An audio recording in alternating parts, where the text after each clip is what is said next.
She thought the throne was hers, that the brooch on her chest, the silence in the halls, and the crown she wore without question meant no one would ever stop her. But the monarchy doesn't kneel to assumption. And when Queen Camilla pushed too far, it wasn't the king, it wasn't Parliament, it was a royal guard who answered, because behind closed doors, with no press, no anthem, no warning, her title was relieved, and by royal decree. The future of the crown was placed in William's hands. Now, before we show you the exact moment that crown left her head, drop a comment telling us where in the world you're watching from, tap subscribe with the bell icon on, and stay locked in. Because this wasn't exile, it was replacement, and the guard made it law. Buckingham Palace never roared. It hummed, a tension beneath marble floors and silk drapes, alive only to those who'd served long enough to hear it. And that morning, it was humming too loud. Sergeant Alaric Denham stood motionless beneath the east archway, where sunlight cast long blades through diamond-paned windows. His bearskin hat shadowed half his face, but his eyes didn't blink. Not as Camilla arrived. She was 30 minutes late for the ceremonial inspection, and not alone. 2 senior equerries followed in a flustered line, papers tight in hand, mouths shut. But it wasn't their presence that shifted the air. It was hers. Pale cream coat dress, crisp gloves, diamond brooch perched high over her chest. Not unusual for Camilla, but the way she walked, the way her voice struck across the courtyard, that was new. "Tell Lord Cavendish the gold room is to be set for 24, not 30, she called without pausing, without glancing to see who heard.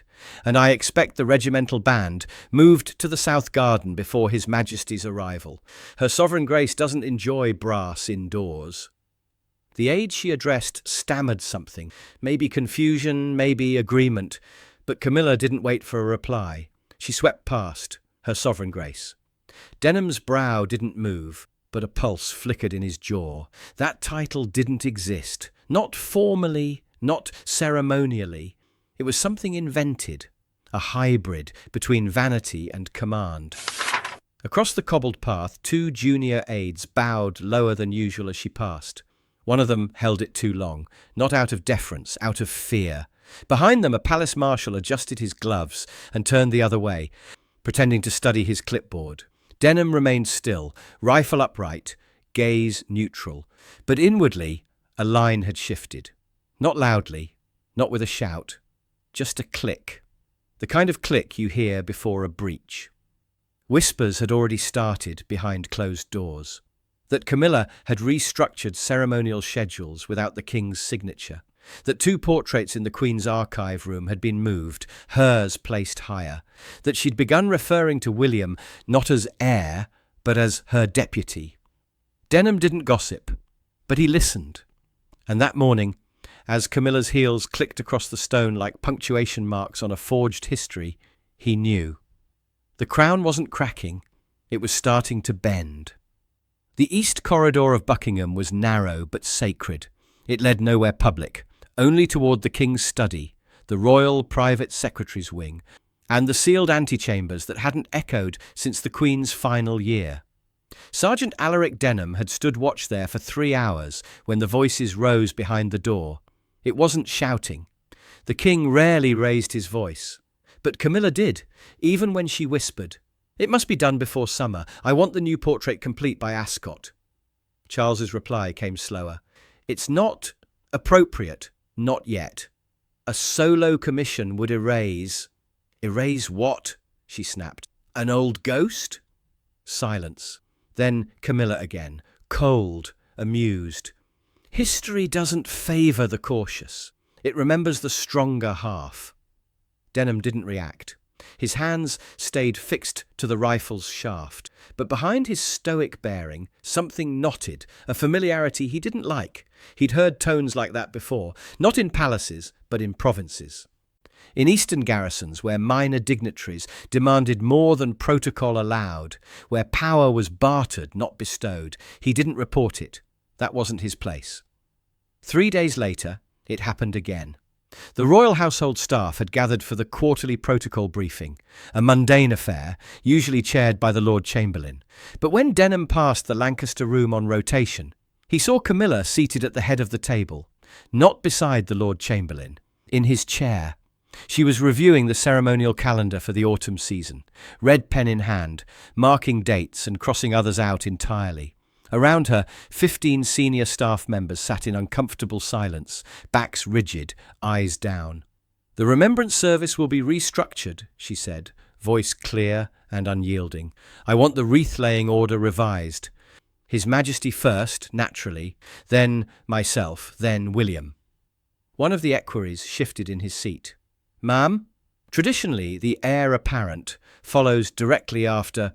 "Tradition," Camilla interrupted smoothly, "is what we make relevant. The public sees partnership, not hierarchy.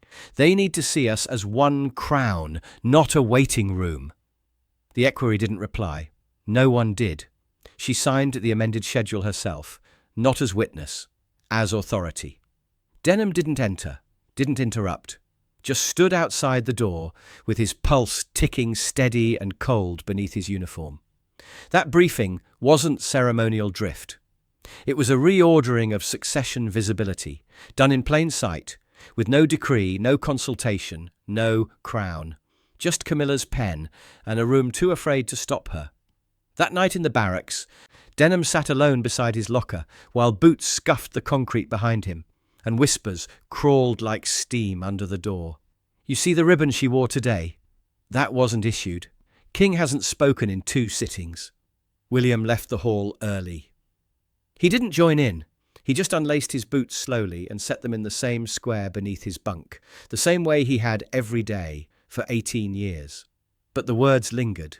He'd served under Elizabeth, not as her confidant, not as a favourite, but as one of the men she passed without fail, who stood straighter when she entered, who never needed correction because she never demanded performance. Her reverence was earned in silence. She never called herself sovereign. She didn't have to. Denham stood and ran a cloth once across the bristles of his bearskin hat, motionless, mechanized. But beneath the uniform, something sharpened. The line wasn't just bending, it was curving toward collapse.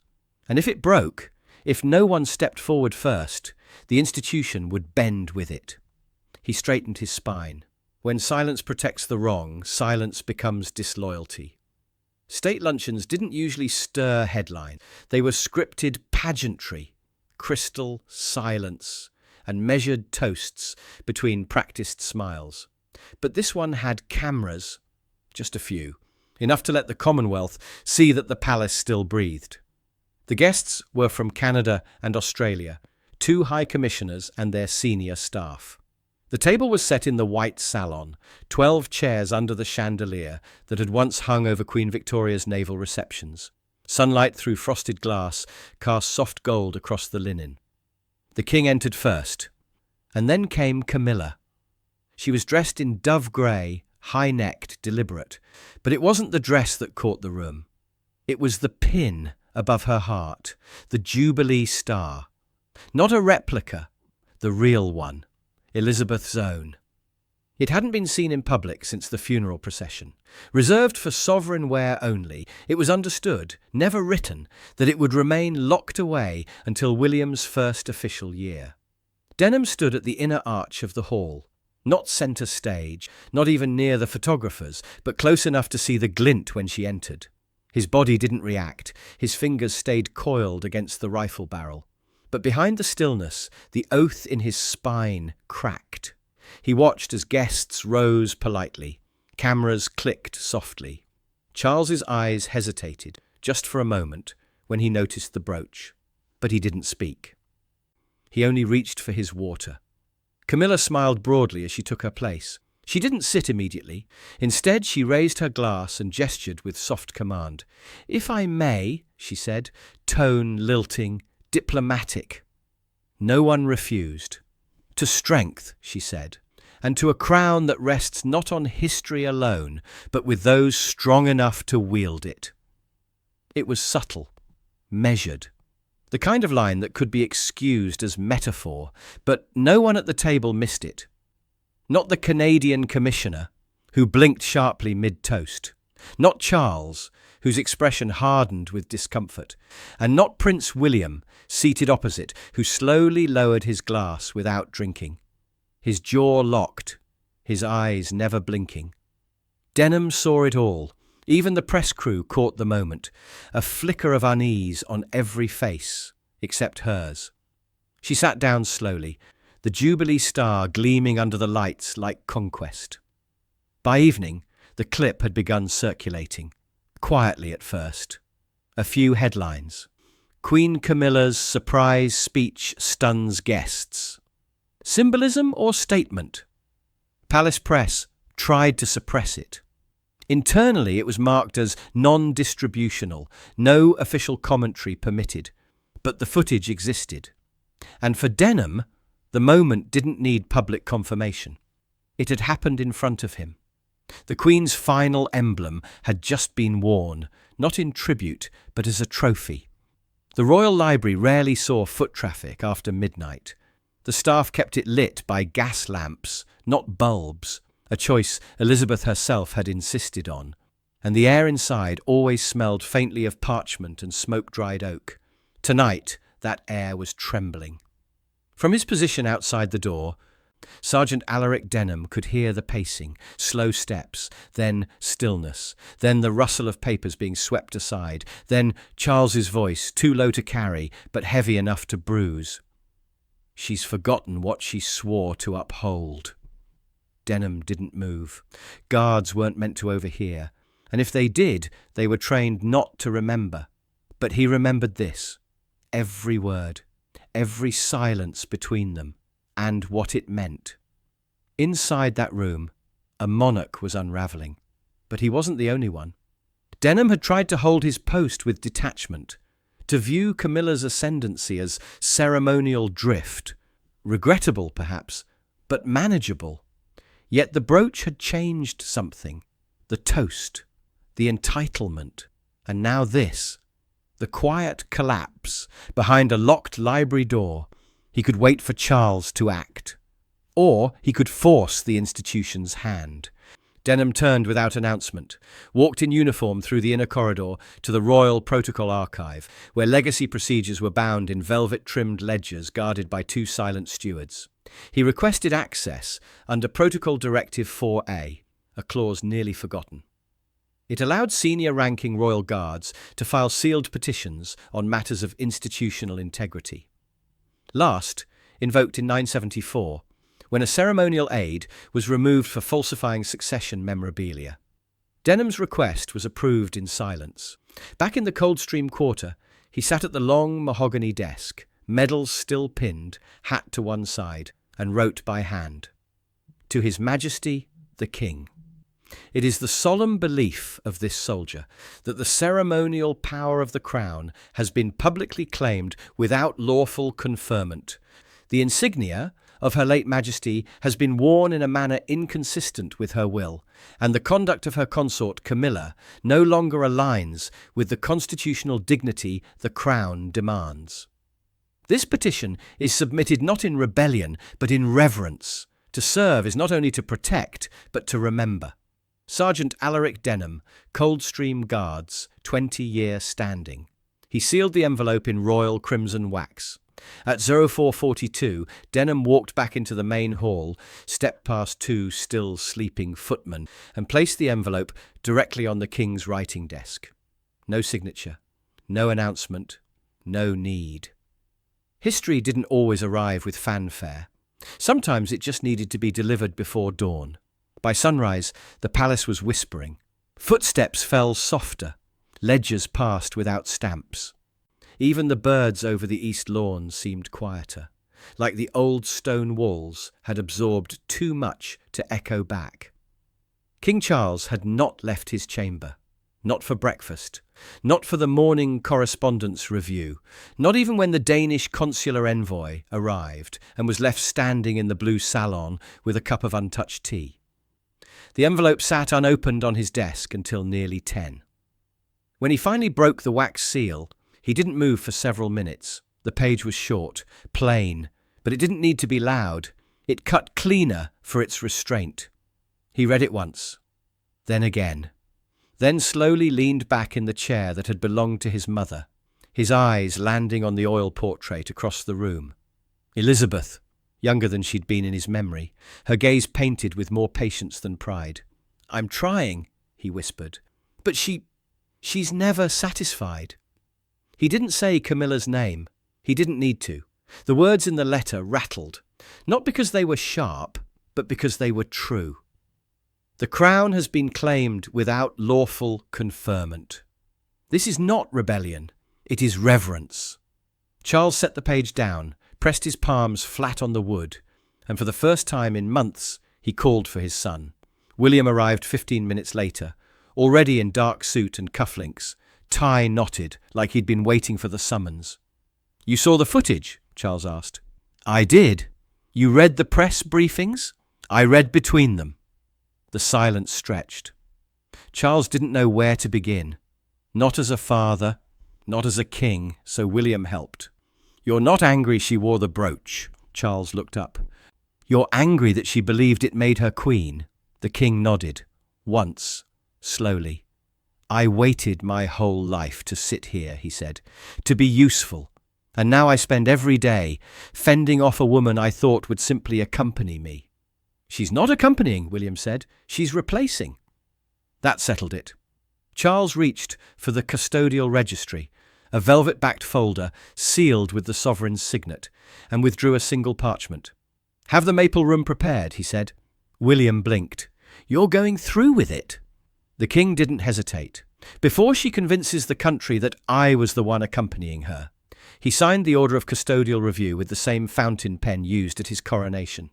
The ink trailed just slightly, the pen stuttering under his hand, a tremor, or perhaps the weight of transfer beginning.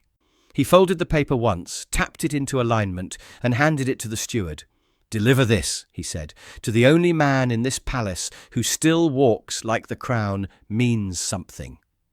The name printed at the bottom of the form: Sergeant Alaric Denham, Coldstream Guards, Active Custodial Authority, Royal Enforcement. The maple room hadn't been used since the final Jubilee. It sat behind the king's private library, sealed by wood panels and time. No chandeliers, no gold trim, only dark panelled walls ringed with framed documents, acts of succession, abdications, coronation oaths. The kind of room where voices echoed longer than they should. At 3:00 p.m, the door was unlocked. By 3:15, the curtains were drawn, a single round table placed at the centre, uncrested, undecorated, 4 chairs, 1 folder, 1 future. Guards were quietly rotated out. No security announcement, no public schedule change, but within the palace, the message was understood. Something irreversible was being prepared. Sergeant Alaric Denham entered first. He wore full Coldstream dress, scarlet tunic, white belt, black gloves, and the medals earned across 20 years of duty. The order of custodial review rested in a sealed folio beneath his arm. He didn't speak. Just took post behind the primary chair, hand resting on the pommel of his ceremonial sword. William was next.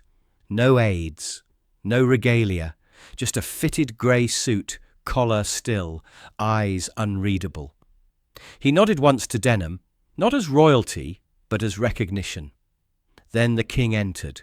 No crown, no sash, just a navy suit with a silver cufflink in the shape of St. George's cross.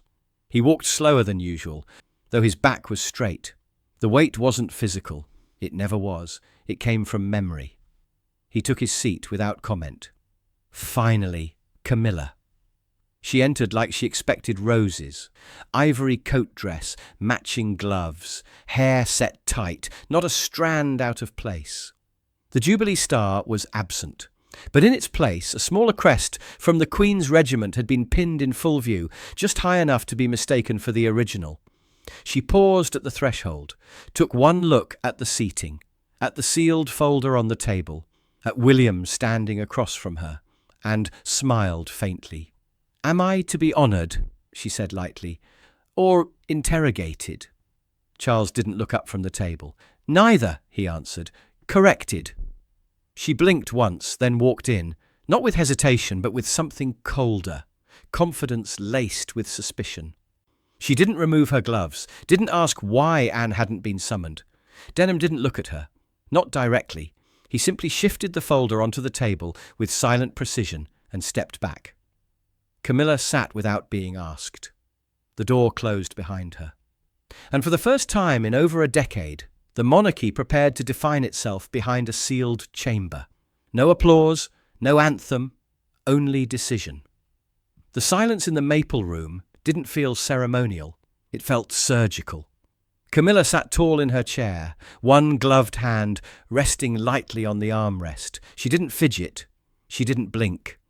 But her eyes swept the room like a monarch preparing to scold the help. Charles hadn't moved. His fingers were laced on the table, the creases around his knuckles deeper than they'd been yesterday. William stood with both hands clasped at his front, chin lowered. He hadn't sat. Camilla broke the silence first. "If this is about the luncheon," she said crisply, "I'll remind you I cleared my words with the diplomatic press office. No interpretation I gave was in breach of form." Charles didn't answer. Not yet. "You stood beside me at Parliament," she pressed. "You let them place the crown on my head. You issued joint statements for every tour. You invited me into legacy. If you had a concern—" "This isn't about tone," Charles said softly, "or optics, or interpretation." Camilla's mouth tightened. "Then enlighten me." He looked at her, slowly, fully. "You called yourself the Crown," he said. "Not by mistake, not in passing, and not in private. You knew what you were doing." Her smile vanished. "I've carried this monarchy when you couldn't," she snapped. "When the press shredded you. When courtiers mocked your delay. When your own son questioned your readiness. I steadied the public. I endured the headlines. I kept this palace from becoming a mausoleum." "You steadied it," Charles agreed, "until you thought it was yours." Camilla stood sharply. The chair scraped back. William didn't flinch. Denham didn't move. "I am your wife," she said, "not a placeholder, not a page in someone else's reign." "You are," Charles replied, "my wife, not my queen." Silence. The kind that didn't just fall, it dropped. Camilla's voice dropped with it, cold as stone. "You'd humiliate me like this? In front of your son? In front of the staff?" "There are no staff here," William said evenly. "Only witnesses." Camilla turned to him, slowly. "And you? You think this makes you king?" He didn't answer. She stepped closer, voice dropping to something sharper. "You've been waiting for this, haven't you? Standing in the wings, watching me do the work you were too afraid to claim. And now your father hands you a throne you didn't earn because I made him uncomfortable." William's expression didn't change, but his voice when it came was quiet, deliberate. "I've been waiting," he said, "for the institution to remember what it is. You didn't do the work, you wore the appearance of it. And there's a difference." Camilla's eyes narrowed. "I stood beside him when you couldn't even look at him, when the press called him weak, when Parliament questioned his readiness, when his own mother doubted." "She never doubted him," William cut in, voice still calm, but edged now. "She doubted you." Silence. Camilla's jaw tightened, her hand resting on the back of the chair, curled slightly. "My grandmother knew what the crown required," William continued. "Sacrifice without claim, service without announcement. You've done neither." But Denham stepped forward. His voice was quiet, steady. "No, ma'am," he said.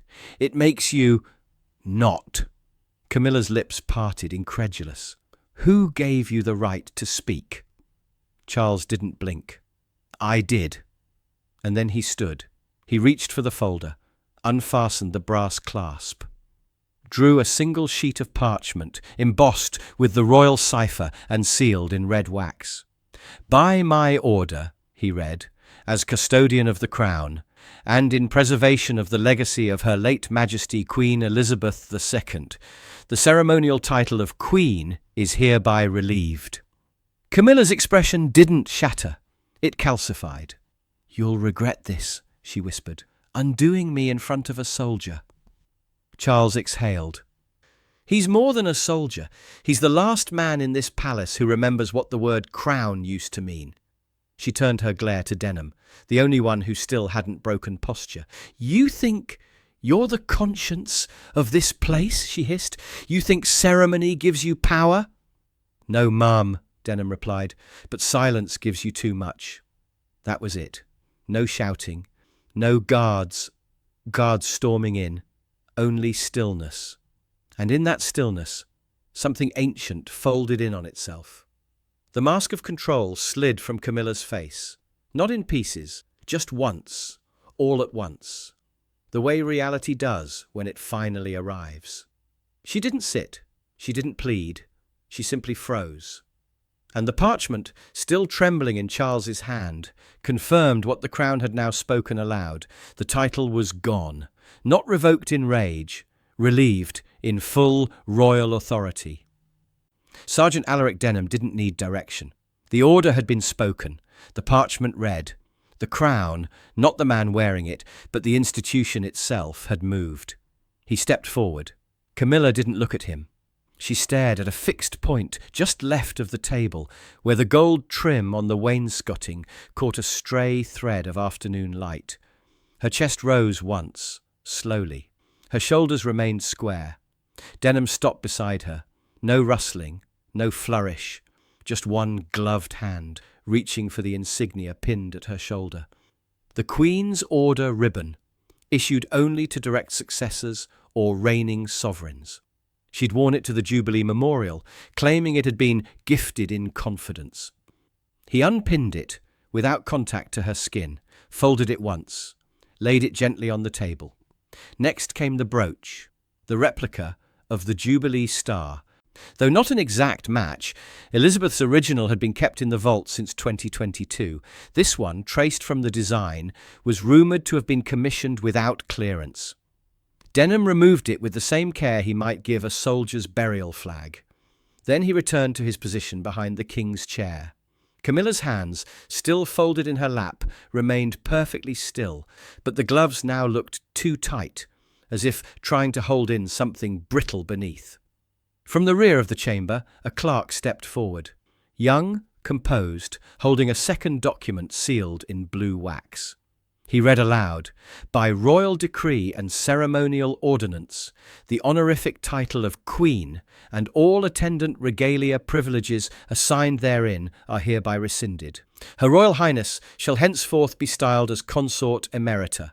She shall hold no ceremonial function, appear in no line of succession, and carry no sovereign authority in image, language, or presentation. This order is final and witnessed by active members of the Royal Council." Camilla didn't interrupt, didn't blink, but the silence around her was louder now, like something inside her had begun to fold in on itself, not out of punishment, but out of absence. Charles reached forward, signed the order in black ink, and placed his signet ring atop the wax. He didn't lift his gaze afterward. His hand remained there, as if pressing the paper down kept something larger from floating away. Denham opened the leather folio once more. Inside was a second document, thicker parchment, lined in royal blue, bearing the seal of succession. He placed it before the king. Charles hesitated only a second, then signed again, slower this time, then stood. William stepped forward. He didn't reach for the paper. Not yet. Denham turned to him fully, posture crisp. "By command of His Majesty," he said quietly, "and by designation of custodial authority, Prince William is appointed first successor in council and acting regent in matters of state succession, effective immediately." William blinked once. No nod, no bow, just the faintest breath through his nose. "I accept," he said, not loud, just unshaken. Denham saluted. "By the Crown's order, sir." Behind them, Camilla finally spoke. "You're all mad." No one responded, because it wasn't madness, it was monarchy, corrected. Camilla rose without being asked. Not defiant, not graceful, just precise. Like someone who understood that control only worked if you pretended to still have it. Her heels clicked once across the polished floor. She didn't ask where to go. She didn't ask what happened next. The door opened behind her, not by a guard, not by a steward, by an aide in grey livery, the kind used for administrative transfers, not ceremonial escorts. His eyes didn't meet hers. She stepped past him. The train of her coat dress caught briefly on the edge of the threshold, and then she was gone. No guards flanked her. No farewell was given. No titles followed. The door closed with a soft latch. Inside the maple room, no one moved. Charles remained standing. His hands rested against the table, his shoulders rounded slightly, not from age, but from something heavier, like the silence had finally caught up to him. William reached forward and picked up the second parchment, the confirmation of his appointment. He didn't open it. He simply folded it once and placed it neatly beside the removed ribbon and brooch. Then he sat, not in Camilla's place, not in his father's, just at the table. Charles looked at nothing, not his son, not the items, not even the parchment, just at the grain of the table's surface, as if counting its lines gave him something solid to hold on to. Denham resumed his post behind the king. He didn't speak, didn't blink. The guard's job was not to narrate legacy, only to protect it. And in that stillness, with the crown unspoken, the order sealed, and the door closed, the institution had done what it rarely allowed itself to do, corrected course before it shattered. No crown had been lifted, no anthem played, no cameras captured the transfer. But something had shifted in the foundations of monarchy, and for the first time in years, the throne did not rise. It was steadied. Do you believe King Charles was right to finally relieve Camilla of her title after everything she stood beside him through? And was Prince William truly ready to bear that crown? Or should he have waited until the people demanded it? Tell us what you think in the comments below. We read every single one. If you believe the crown belongs to duty, not desire, hit the like button right now. Subscribe with the bell icon turned on so you never miss the next moment the monarchy trembles from within.